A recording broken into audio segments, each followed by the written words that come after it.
Twagenze da Kasese. Good morning, Mr. Kasese. What is the situation in Kasese this morning? Okay, good morning to SPD Jennifer Flufiga nomalabi waffe Household TV mwasuze mutya mwena. SPD Kasese mbeera nungi enkuba era yaweddeko mu bitundu bya Kasese yakendeddeko kujjako era ba leaders tekyabakomeza awo okubakunga abantu naddala abali ku river channels n'abali mu area ezitera kubeeramu mudslides ne landslides, so basabiddwa basengukeyo kubanga tuyingira omwezi gw'okutaano ate omwezi gw'okutaano gwe kutera kubeeramu ebintu bino ebyamataba abantu ne bakubibwa ne baluzinga n'obulamu bwabwe, so basabiddwa mu kiseera kino nga tetunayingira omwezi gw'okutaano basengukeyo bagende mu bifo ebiri safe kubanga wetukoledde leero wano Nyamwamba wetera kuyitira nga yatabuse nga yasenguse eri mu kyano yayo eyitira wano, naye singa oyita ku water channel eno kutandikira eri wansi kuva ku National Park kutuuka waggulu eri ku Nyamwamba River abantu bazimbako amanyumba gaabwe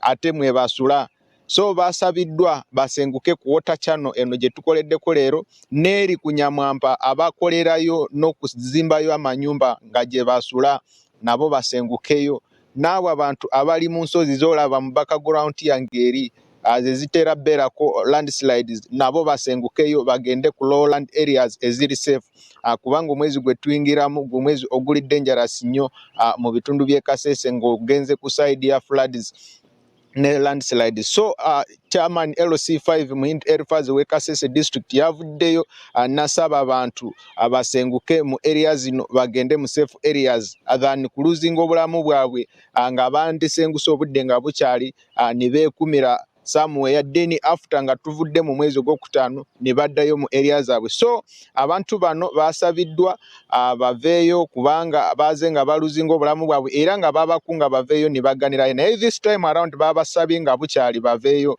kubanga tuyingira mu mwezi oguli dangerous nnyo. Katusoke tuwulire ku chairman LC5 nga tuwayamu naye ku nsonga zino ez'amataba mu Kasese district.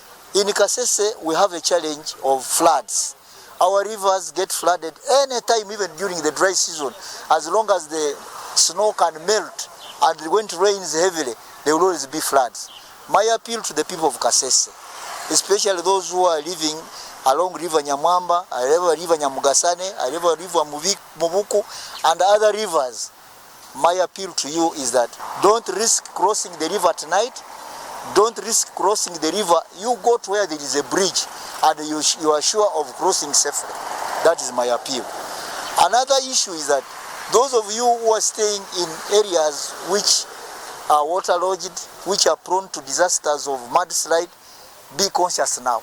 You can seek refuge in the neighborhood, in your friend's home, cousin, and at least wait for the season of this season to end, other than risking your life.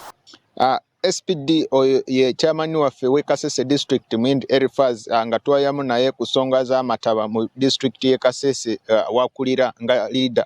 So abantu bano era baddayo SPD abamu basigala mu kampo be basengulayo naye abamu baddayo mu areas zino naye basabiddwa by this time nga tibanaatuuka mu mwezi ogw'okutaano kubanga Nyamwampa etabuka mu mwezi ogw'okutaano gwe tuyingiramu soon, so basabiddwa baveeyo obutaluzinga life zaabwe lwakuba baganira mu areas zino.